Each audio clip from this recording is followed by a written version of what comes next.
दाऊद ने मुझे कहा था कि अब मैं तुम्हें वो खुशी नहीं दे सकता, कि जो मैंने वादे किए थे मैं नहीं निभा सकता, तुम चली जाओ। पर मैंने इसको कहा कि नहीं, मेरी खुशी तुम में ही है और मैं तुम्हारे साथ रह के तुम्हारे भी सपने पूरे करूँगी और खुद के भी करूँगी। सुबह उठती हूँ, इसको ब्रश करवाती हूँ, फ्रेश करवाती हूँ, प्रेयर करते हैं हम और उसके बाद नाश्ता और कुछ देखना हो मोबाइल पे इसको दिखाती भी हूँ और ऐसे सारा दिन हमारा गुजर जाता है।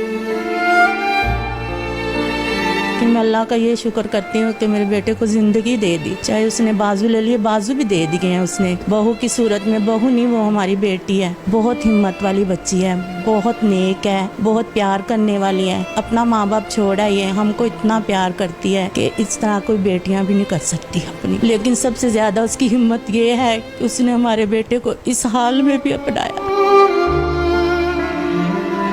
इस हाल में तो जो शादीशुदा होती है ना, वो छोड़ के चली जाती है, लेकिन उस बेटी को मैं सलाम करती हूँ। अस्सलाम वालेकुम, आप देख रहे हैं लीडर टीवी और मैं हूँ आपकी होस्ट एनी फैसल। कहते हैं कि मोहब्बत एक आग का दरिया होता है और इसमें डूब कर जाना होता है, लेकिन ये छोटी छोटी बातें हम लोगों ने आज तक सिर्फ अपने बड़ों से सुनी थी या हिस्ट्री में सुनी थी कि कोई हीर रांझा होता है, कोई सस्सी होती है, कोई माहीवाल होता है। लेकिन आज जब हम लोग बड़े हुए, हम लोगों ने अपनी ज़िंदगी में इस तरह की कोई कहानी नहीं देखी, ना कभी किसी की मोहब्बत में इतनी सच्चाई देखी। मोहब्बत करते करते हम लोग बहुत सी हदें पार कर जाते हैं, लेकिन जब उस मोहब्बत को अपनाने की बारी आती है तो कभी हमारे घर वाले नहीं मानते, तो कभी हम लोगों की कास्ट नहीं मिलती या कभी हम लोगों की क्लास नहीं मिलती।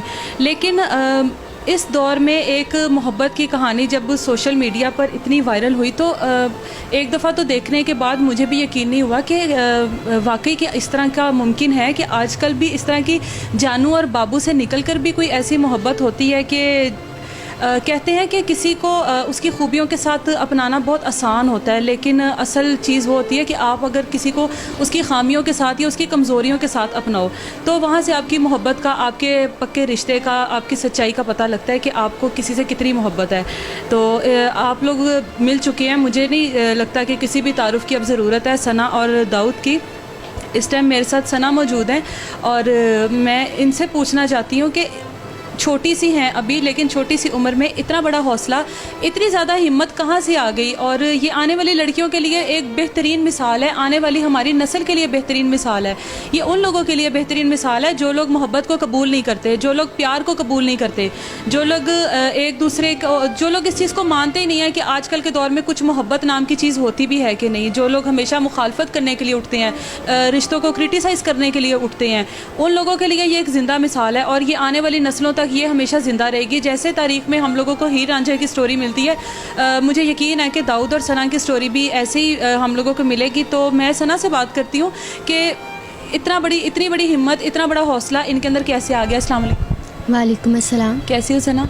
बिल्कुल ठीक, शुक्र है खुदा। मुझे यहाँ पर आने से पहले आपसे मिलने का इतना शौक़ था, मैंने जब से आपकी ये स्टोरी देखी मुख्तलिफ़ चैनल्स पर, तो मुझे ना बीच में संडे आ गया तो मुझे एक्साइटमेंट थी कि मैं किसी तरह से ना मिल लूँ जाकर, मैं एक दफ़ा देखूँ तो सही आँखों से कि ये इसमें बिल्कुल हकीकत है, तो मैं इधर आई हूँ। लेकिन आप में इतनी बड़ी हिम्मत और इतना बड़ा हौसला कैसे आया? हौसला पहले भी मतलब जब ये ठीक थे तो हमारी बातचीत थी, तो मैंने मतलब इनसे वादा किया और मतलब साथ रहने का वादा किया कि मैं हमेशा आपके साथ रहूँगी दुख सुख में। और जब इसके साथ ये हादसा हुआ तो फिर मैंने कहा कि अब तो बिल्कुल भी मैं इसको छोड़ नहीं सकती, क्योंकि अब इसको मेरी ज़्यादा ज़रूरत है। तो इस वादे को निभाने के लिए मैं इसके पास आई और हमने शादी करवाई। और इसकी कितनी देर, शादी से पहले कितनी देर रिलेशन? 1 साल। 1 साल जी। तो आपकी कोई इंगेजमेंट वगैरह हुई थी या वैसे आपका रिश्ता हमारा आपकी फैमिली में थे ये? जी। अच्छा। तो फिर उसके बाद जब ये हादसा हुआ इनके साथ, तो फैमिली वालों ने तो सबसे ज़्यादा मुखालफत की होगी कि ये तो मुमकिन ही नहीं है। जी, क्योंकि पहले मान गए थे और बाद में जब ये हादसा हुआ तो उनका माइंड चेंज हो गया और वो कहते कि अब हम नहीं चाहते कि तुम्हारा उसके साथ हो। पर मैं अपने वादे पर कायम रही और मैंने कहा नहीं, मैंने इसके साथ ही करवाना है, या जो मर्ज़ी हो जाए। कहते हैं कि मोहब्बत इंसान को कमज़ोर भी कर देती है। अक्सर मोहब्बत हमेशा, मैंने जहाँ तक देखा है मोहब्बत हमेशा इंसान को कमज़ोर ही करती है। इंसान हिम्मत हार ही जाता है कहीं ना कहीं, किसी ना किसी रिश्ते के आगे, किसी ना किसी अपने फैमिली कल्चर के आगे इंसान को घुटने टेकने ही पड़ते हैं कि, या फिर इसके दूसरे हल होते हैं कि वो आपको भी पता है, हम सब लोगों को पता है। लेकिन आप अभी छोटी सी हो, मुझे तो बिल्कुल छोटी सी मासूम सी अभी आप खुद लगती हो। इतनी बड़ी हिम्मत आपने कैसे कर ली? आपको एक पल के लिए नहीं हुआ कि मैं अपनी पूरी ज़िंदगी का इतना बड़ा फ़ैसला करने जा रही हूँ? तो आपको कभी नहीं एकदम ये हुआ, ये सोच नहीं आई आपको? नहीं, मैंने बस इसके बारे में सोचा और अपना वादा निभाना था, और इसको मैंने मतलब सामने रखा कि बस जो भी है यही है। और मैंने खुदावंद की मर्ज़ी भी इसमें जानी कि खुदावंद जो भी करते हैं अच्छे के लिए करते हैं। शायद खुदावंद का क्या हमारे लिए ये प्लान होगा कि खुदावंद ने अगर इससे ये बाजू लिए हैं तो खुदावंद ने बाजू दिए भी हैं। तो मैं खुदावंद का शुक्र करती हूँ इसकी बाजू इसकी ज़िंदगी के लिए, खुदावंद ने इसको नई ज़िंदगी दी और मुझे इसके लिए खड़ा किया कि मैं इसके साथ पूरी ज़िंदगी गुजार सकूँ। जब आप आई इनके पास इस हादसे के बाद, सबसे पहले तो मुझे ये बताओ कि जब ये हादसा हुआ तो मैं यहाँ पर बताती चलूँ कि अगर इसमें मैं कहीं गलत हूँ तो आप मुझे बता देना कि करंट लगा था इनको। इनको करंट लगा था और ये उससे पहले बिल्कुल ठीक थे, अल्हम्दुलिल्लाह बिल्कुल ठीक थे। और मैंने यहाँ एक और चीज़ भी सुनी थी कि इस हादसे से पहले आप इनसे कह रही थी कि मुझे अपना चेहरा दिखा दो। जी, जब ये हादसा मतलब हुआ, मतलब इससे पहले काफ़ी देर, मतलब घंटा 2 घंटा लगा लें, उससे पहले मैंने इसको कहा कि मैंने फ़ोन किया, मैंने कहा आप आ जाएंगे, मुझे अपना चेहरा दिखा दें। तो कहते अच्छा मैं आ रहा हूँ। तो फिर ये फ्रेश वगैरह होने लगे, खाना खाने लगे। तो फिर पापा ने कहा कि आप ये ज़रा बैरगिल ऊपर रख दो। तो उसी दौरान इसके साथ ये हादसा पेश क्या हुआ। उस टाइम कोई वो जो बेचैनी होती है, जो कहते हैं कि औलाद को कुछ होना तो माँ को बेचैनी शुरू हो जाती है कि मेरी औलाद किसी मुश्किल में है, और जहाँ पर सच्ची मोहब्बत होती है वहाँ पर भी अक्सर बेचैनी शुरू हो जाती है कि कोई ना कोई मसला, तो वो बेचैनी सी थी आपको? जी, हुई। मैंने कहा अभी तक आए नहीं, काफ़ी देर हो गई। फिर मैंने फ़ोन किया तो मुझे जब मामू ने बताया तो फिर मैं एकदम से परेशान हो गई। मैं तो एकदम से मैंने कहा पता नहीं ये क्या हो गया, तो मुझे यकीन नहीं था। तो फिर मैं इसको मिलने के लिए हॉस्पिटल गई, उधर मैं इसको मिली। फिर मैंने इसको हौसला दिया कि तुम हिम्मत ना हारना, और तुम जिस भी हालत में, मैं तुम्हें इसी हालत में कबूल करती हूँ और मैं हमेशा तुम्हारे साथ रहूँगी।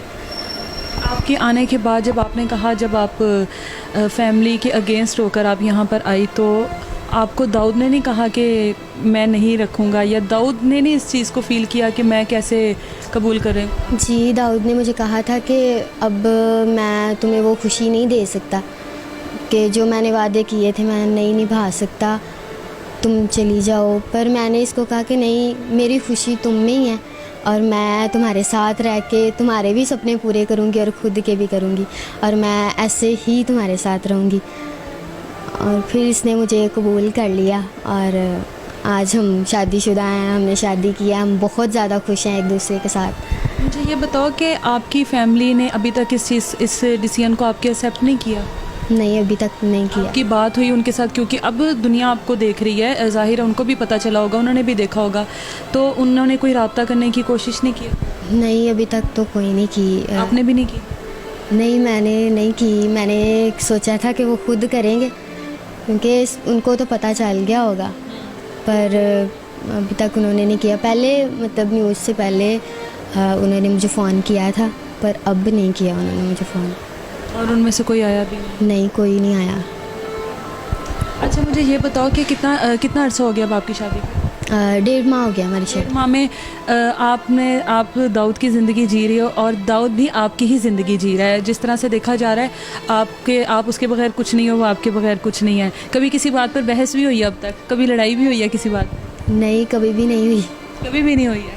बस काम की वजह से कहती हूँ कि नहीं मुझे करने दो, कहेंगे नहीं रहने दो, ये वाला रहने दो, तुम ना करो। पर मैं इसको कहती हूँ कि नहीं, मैं तुम्हारे लिए आई हूँ और मैं ही तुम्हारा काम करूँगी। आप दाऊद के क्या क्या काम करती हैं? सारे काम करती हूँ। सुबह उठती हूँ, इसको ब्रश करवाती हूँ, फ्रेश करवाती हूँ, प्रेयर करते हैं हम, और उसके बाद नाश्ता और कुछ देखना हो मोबाइल पे इसको दिखाती भी हूँ, और ऐसे सारा दिन हमारा गुजर जाता है। से सारा दिन गुजर जाता है और इतनी बड़ी हिम्मत और इतना बड़ा हौसला, अगर मैं ख़ुद को इस जगह पर लेकर आऊँ तो शायद मैं इतनी बड़ी हिम्मत नहीं कर सकूँगी। अल्लाह इस तरह की आजमाइश में बिल्कुल किसी को ना डाले, लेकिन पता नहीं अल्लाह की इसमें भी क्या बेहतरी है, अल्लाह बेहतर जानता है। अल्लाह का इस फैसले के पीछे क्या बेहतरी है वो टाइम आने के साथ साथ हमें पता लगेगा। हमारे साथ दाऊद की मदर भी मौजूद हैं, उनसे भी बात करते हैं। ज़ाहिर है माँ ही होती है और औलाद के लिए जब माँ का जो दिल है वो कुछ और होता है, और सना की मोहब्बत की तो खैर कहीं मिसाल मिलनी ही नहीं है हमें। दाऊद की मदर से बात करते हैं। अस्सलाम वालेकुम। वालेकुम अस्सलाम। कैसी हैं आप? ठीक है, शुक्र। मुझे ये बताएं आंटी, इतना बड़ा हादसा आपके बेटे के साथ हुआ है, माँ का तो दिल हिल जाता है एक दफ़ा अगर औलाद को सुई भी चुभ जाए कोई, तो आपने भी इतना बड़ा हौसला किया इसको बर्दाश्त करने का, कैसे? बर्दाश्त तो आपको पता होता ही नहीं, लेकिन जब ये हादसा हुआ, हमारे घर में शादी थी ना इसके ताए के बेटे की, तो हम तो सारे शॉपिंग करने के लिए गए हुए थे, मैं और मेरी बेटी।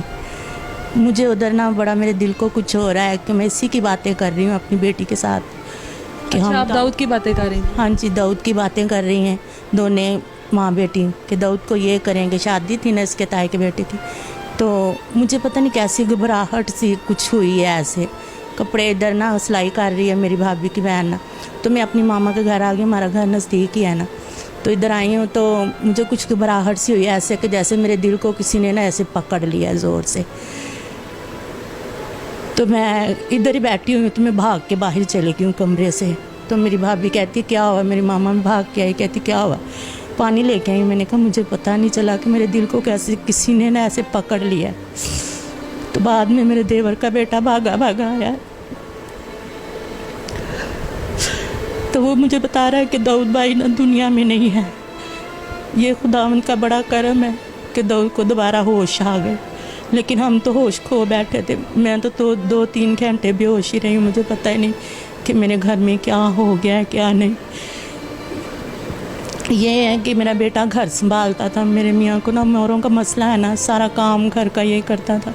इससे छोटा ये मेरा वाला बेटा है। 2-3 बच्चे हैं मेरे, एक बहन बड़ी है, उसकी शादी हमने रखी थी कि हम 4थे महीने में उसकी शादी करेंगे। तो मेरे से सुबह भी बातें कर रहा है कि सुबह का टाइम ना मैं घर थी, घर में हमारे काम हो रहा था ना, इसके ताए की बेटी की शादी थी ना, मैंने आपको बताया, काम हो रहा था, काम ही कर रहा है, एंगल बाहर से खींच रहा था ऊपर को अपने। इसके पापा भी थे, इसका चाचू का बेटा भी था। हमारे घर में बहुत सारी आफतें आई, थोड़ी नहीं आई। चाचू के छोटे छोटे बेटे वो फौत हो गया, बच्चे हैं छोटे छोटे, चाची के बच्चे हैं वो फौत हो गए। हम तो पहले ही नहीं काम में से निकल सके, तो बाद में हमारे साथ इतना बड़ा हादसा हो गया।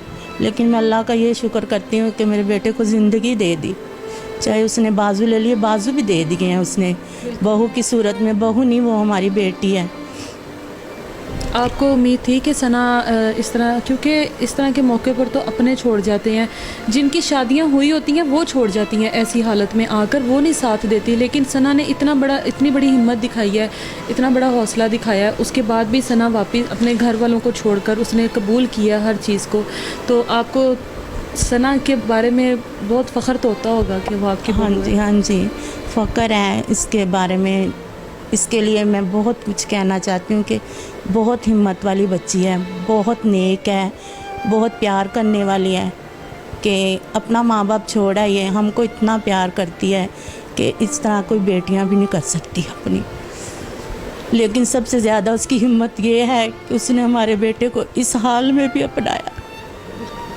इस हाल में तो जो शादीशुदा होती है ना, वो छोड़ के चली जाती है कि ये कैसे हमें कमा के खिलाएगा, क्या करेगा। लेकिन उस बेटी को मैं सलाम करती हूँ। इस टाइम हमारे साथ दाऊद के मामू मौजूद हैं जो गवर्नमेंट से अपील करना चाहते हैं। अस्सलाम वालेकुम। वालेकुम अस्सलाम। सर बताएं आप। मैं सिर्फ गवर्नमेंट से वज़ीर आला, वज़ीर आज़म साहब और जिन आला अरबाब के हाथ में अकाउंट का इख्तियार है, उनसे ये रिक्वेस्ट करना चाहता हूँ कि इनकी भरपूर मदद करें, क्योंकि इस वक्त इन्हें मदद की ज़रूरत है।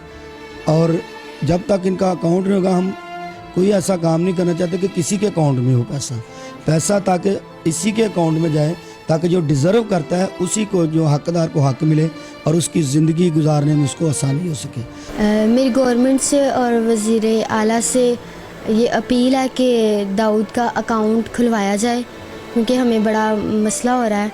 तो मैं चाहती हूँ कि इसका अकाउंट खुलवाया जाए। इसका अकाउंट पहले नहीं था दाऊद का?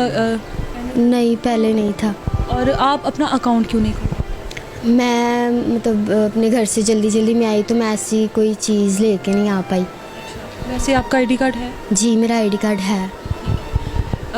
बिल्कुल गवर्नमेंट को और जो भी इसके इंतज़ामिया है बैंक वगैरह के, वो इस तरह की मुश्किल में हैं वो लोग कि अगर कोई लोग जो साहिब हैसियत लोग हैं, अगर वो उनकी मदद करना भी चाहते हैं तो उनके पास कोई बैंक अकाउंट ही नहीं है, और जिसकी वजह से ज़ाहिर है उनको मुश्किलात का सामना तो होगा। और सना का अकाउंट का मसला ये है कि सना के पास आईडी कार्ड नहीं है। अगर सना की फ़ैमिली भी कहीं देख रही है यहाँ पर, तो आप प्लीज़ सना को भी कबूल करें दाऊद के साथ, और सना का आईडी कार्ड भी उस तक पहुंचा दें, ताकि उनको अब मज़ीद किसी आजमाइश का, किसी मुश्किल का सामना ना करना पड़े।